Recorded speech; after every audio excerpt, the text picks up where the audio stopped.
no place to go. Radio Alpa, souffle tout flamme. Have no place to go. Avec nous en ligne, Octave Nitkowski. Octave, bonjour. Bonsoir. Bonsoir Octave, vous avez 17 ans, vous êtes un jeune étudiant et vous avez écrit l'essai Front National des Villes et Front National des Champs, publié chez Jacob Duvernay. Le Front National fascine autant qu'il inquiète. Tous les ans, des dizaines de reportages, de documentaires ou de livres paraissent à ce sujet. Est-ce que tout n'a pas été dit et qu'est-ce qui est nouveau dans votre livre ? Justement, moi, ce que j'ai voulu offrir dans mon livre, c'est d'abord un point de vue authentique sur le Front National, parce que moi, je côtoie le Front National tous les jours en tant qu'habitant d'Hénin-Beaumont. Donc, j'avais envie d'en finir avec tous les stéréotypes et les poncifs du genre qu'on a l'habitude d'entendre sur le Front National, et de vraiment offrir une analyse nouvelle en rupture avec tout ce qu'on nous proposait déjà. Nombre d'auditeurs ont d'ailleurs notamment entendu parler de vous il y a quelques jours. En décembre, 2 cadres du Front National ont réussi à faire interdire votre livre par le tribunal de grande instance de Paris, avant d'être autorisé il y a quelques jours, mais sous certaines conditions, par la cour d'appel. On peut quand même penser que vous avez finalement profité un petit peu de cet épisode judiciaire dans la mesure où les médias ont relayé l'info. Mais sur le moment, la première interdiction, comment est-ce que vous avez réagi ? Moi, ça me semblait complètement disproportionné. Je pensais pas qu'en 2013, ça arrivait en décembre 2013, je pensais pas qu'en 2013, au XXIe siècle, en France, qui a l'héritage qu'on lui connaît en matière de liberté d'expression, on pouvait, comme ça, du jour au lendemain, interdire un livre par référé. Et ce qui m'a le plus troublé, c'est le fait que ça se fasse sans que personne n'en parle. Parce que même s'il y a eu l'apparence d'un buzz, le buzz s'est limité en définitive uniquement à la sphère internet et les médias en ligne, mais il n'y a eu aucun article dans la presse papier. Donc moi, ce qui m'a troublé, c'est le fait que le livre soit certes déjà interdit, mais ensuite que ça se fasse dans l'indifférence généralisée. Mais c'est quand même incroyable. Vous n'avez pas eu peur, puisque je pense que vous n'y attendiez pas, peur qu'une machine frontiste se mette contre vous ?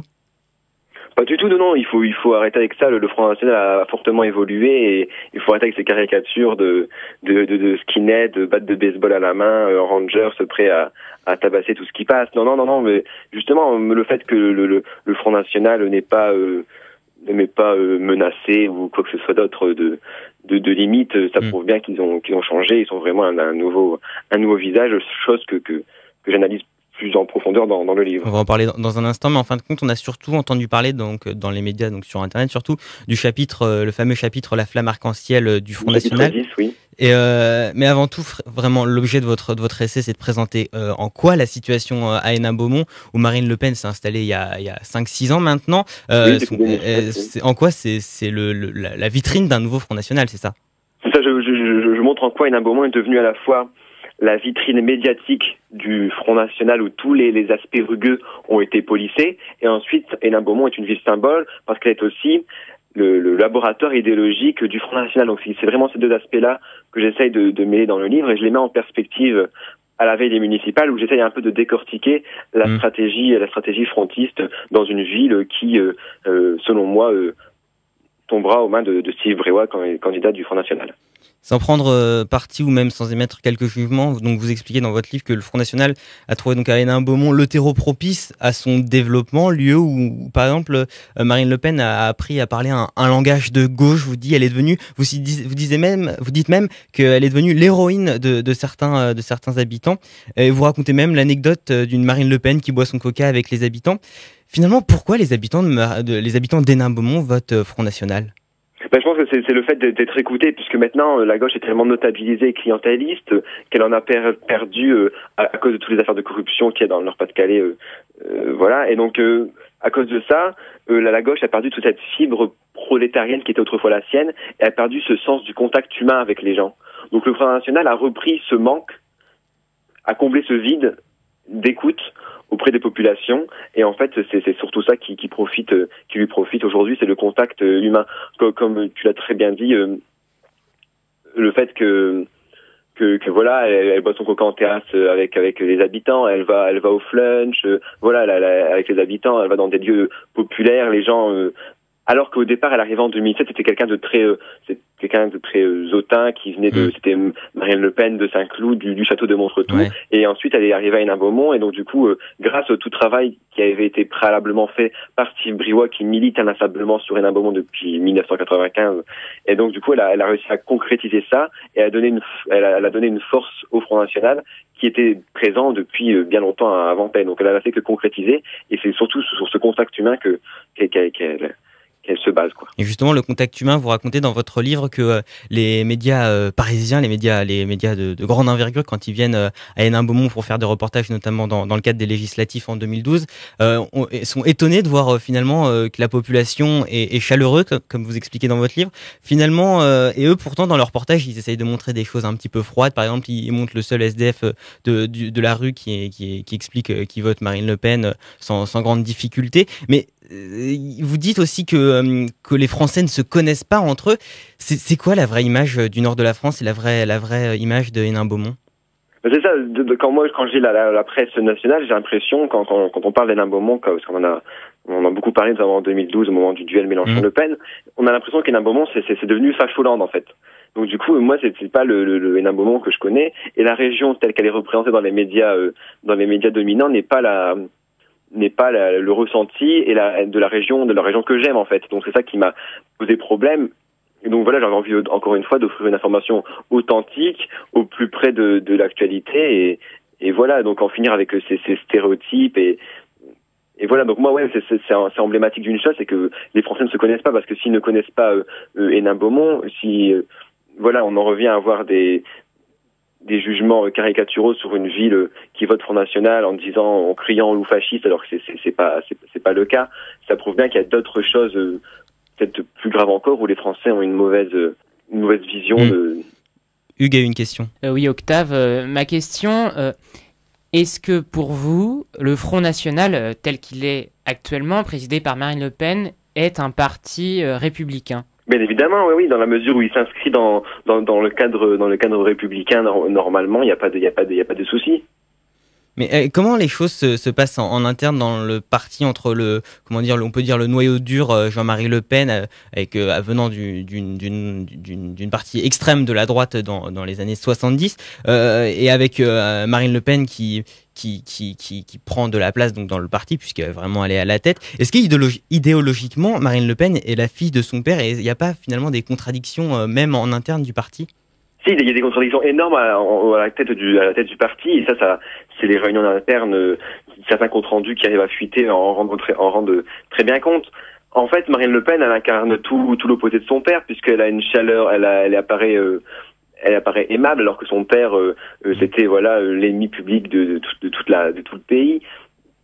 D'abord ça aussi, sur le fond, Jean-Marie Le Pen était quelqu'un d'ultra-libéral. Marine Le Pen, comme elle a de plus en plus à avoir un discours de gauche, elle a plus cette fibre ultra-libérale, et elle tend à avoir un discours, elle reprend des idées des fois qu'on aurait l'impression des idées qui viennent du NPA d'Olivier Besancenot. Donc idéologiquement il y a une très grande rupture entre le Front National à la sauce Jean-Marie Le Pen et le Front National maintenant sous l'égide de Marine Le Pen. C'est très clair, oui. Pourtant tout n'est pas propre, j'ai envie de dire, entre guillemets. Tous les mois il y a des militants qui sont exclus parce que médiatiquement on voit qu'ils appartiennent encore à la partie Jean-Marie Le Pen. Vous pensez pas que ça puisse choquer de dire que le Front National est un parti républicain, comme ça avait choqué quand Sarkozy l'avait dit en 2012? Le fait que justement le Front National, et notamment Steve Briouat, celui qui est le candidat à un moment, qui s'occupe de limoger les militants qui sont un peu qui ont des propos racistes, antisémites, le fait qu'il limoge du parti, ça montre bien qu'ils ont envie de s'offrir une nouvelle image, une image respectable.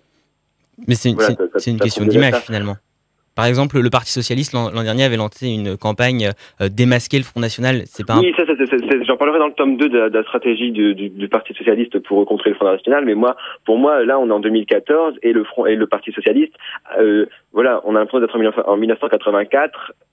Le discours du Parti Socialiste est toujours le même pour combattre le Front National, et n'a pas changé d'un iota. Et justement, c'est ça qui prouve son inefficacité à briser l'inexorable ascension du Front National, en fait. Et en quelques mots, est-ce que le Front National, c'est un parti protestataire ou un parti qui prétend à gouverner? C'est un peu les deux, c'est ça, c'est un peu toute l'ambiguïté du mouvement de Marine Le Pen, C'est une notamment. phase transitoire. Parce qu'en fait, les gens continuent à voter pour le Front National d'une façon protestataire, dans la mesure où justement ils n'adhèrent pas aux thèses parfois xénophobisantes du Front National. Voilà, donc ils n'adhèrent pas à ces thèses-là, ils n'adhèrent pas à ça, mais ils votent juste pour le Front National par contestation, parce qu'il n'y a pas d'autre offre politique viable à Hénin-Beaumont. Donc voilà, et ensuite, là, aujourd'hui, en 2014, les habitants semblent prêts à Hénin-Beaumont à donner les clés de la mairie, de la municipalité, à l'équipe du Front National. Vous, C'est un peu l'ambiguïté de la chose que j'ai essayé de décortiquer dans le livre. Octave, dans votre livre, vous répondez à beaucoup de questions avec sérieux et sans être partisan. Mais vous avez 17 ans, vous êtes jeune, vous êtes étudiant. En tant que citoyen, qu'est-ce que vous souhaitez qu'est-ce que vous souhaitez voir? Est-ce que vous voulez voir un Front National qui s'installe ou plutôt un retour des partis dits classiques qui reprennent la main?